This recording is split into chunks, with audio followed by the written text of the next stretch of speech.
ఈరోజు నేను మీతో చాలా ముఖ్యమైన విషయాన్ని చర్చించాలనుకుంటున్నాను.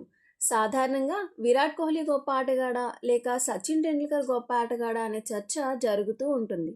చాలామంది విరాట్ కోహ్లీ 13,848 పరుగులు మాత్రమే చేశాడని, కానీ సచిన్ టెండూల్కర్ 18,426 పరుగులు చేశాడని అంటారు. అయితే మరికొందరు విరాట్ కోహ్లీ యొక్క సగటు లేదా బ్యాటింగ్ సగటు లేదా అన్ని స్కోర్ల అంక మధ్యమం అంటే అర్థమెటిక్ మీన్ 58.7 అని అంటారు. అంటే అతను ప్రతి ఇన్నింగ్స్లో సాధారణంగా చేసిన పరుగుల సంఖ్య 58.7 కాగా సచిన్ టెండూల్కర్కు అది 44.8. అయితే విరాట్ కోహ్లీ ఇంకా తన కెరీర్ను పూర్తి చేయలేదు కాబట్టి ఎవరు గొప్ప ఆటగాడు అన్నది ఇంకా చర్చనీయాంశంగానే ఉంది. ఇలాంటి చర్చలు వచ్చినప్పుడు ఎప్పుడూ గుర్తుంచుకోవాల్సిన విషయం ఏమిటంటే, రెండు దత్తాంశ సమూహాలను లేదా పరిశీలనను పోల్చేటప్పుడు మనము వివిధ ప్రమాణాలను పరిశీలిస్తాం. ఇక్కడ మనం అంక మధ్యమం అర్థమెటిక్ మీన్ అనేది సాధారణంగా మనం ఉపయోగించే సగటు అనే పదానికి గణితపరమైన పేరు మాత్రమే. మనం సాధారణంగా సగటు అనే పదాన్ని వింటూ ఉంటాం కదా, కానీ ఇక్కడ మనం అంక మధ్యమం గురించి అధ్యయనం చేస్తున్నాం.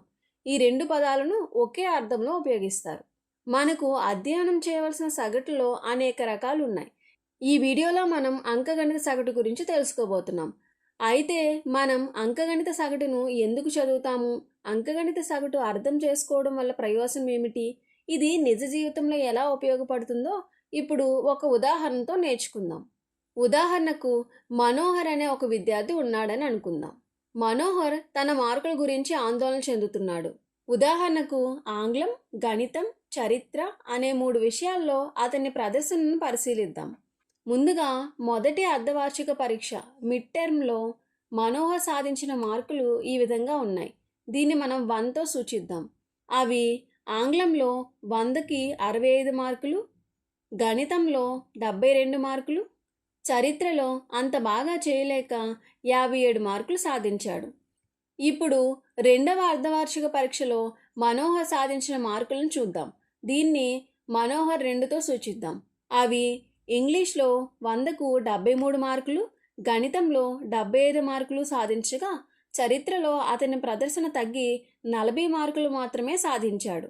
ఇప్పుడు ప్రశ్న ఏంటంటే, మనోహర్ నిజంగా తన ప్రదర్శనను మెరుగుపరుచుకున్నాడా లేదా అని.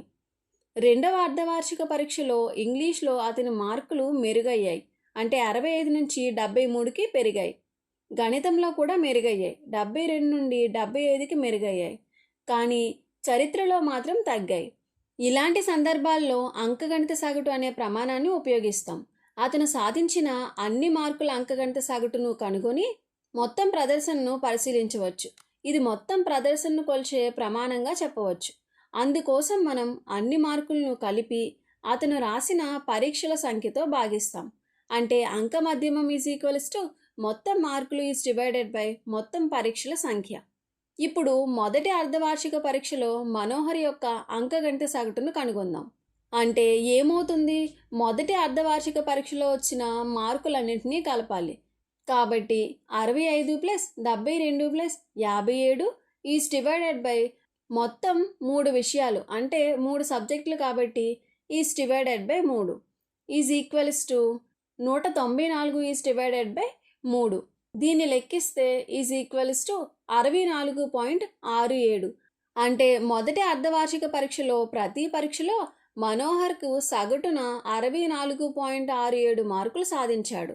దీని అర్థం ఏంటంటే అతను మరొక పరీక్ష అయిన హిందీ లేదా సంస్కృతం రాస్తే అతను సాధించే అంచనా మార్కులు 64.67 దగ్గరలో ఉండవచ్చు. ఇప్పుడు రెండవ అర్ధవార్షిక పరీక్షలో అంకగణిత సగటును చూద్దాం. ఈక్వల్స్ టు ఏమవుతుంది?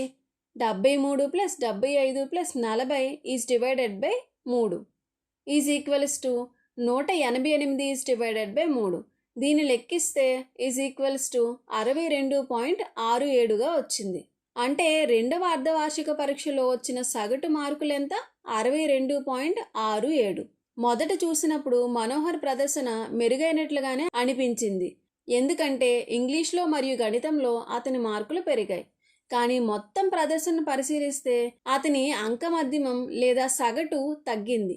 మొదటి అర్ధవార్షిక పరీక్షలో అంకగణిత సగటు 64.67 కాగా రెండవ అర్ధవార్షిక పరీక్షలో అంకగణిత సగటు తగ్గి 62.67గా వచ్చింది. అందువల్ల రెండవ అర్ధవార్షిక పరీక్షలో అతని మొత్తం ప్రదర్శన తగ్గిందని అర్థమవుతుంది. అంకగణిత సగటు ద్వారా మెరుగుపడిందా లేదా తగ్గిందా అనే విషయాన్ని తెలుసుకోవచ్చు. వివిధ రకాల దత్తాంశం ఉన్నప్పుడు మొత్తం ప్రదర్శనను అంచనా వేయడానికి అంకగణిత సగటు చాలా ఉపయోగపడుతుంది.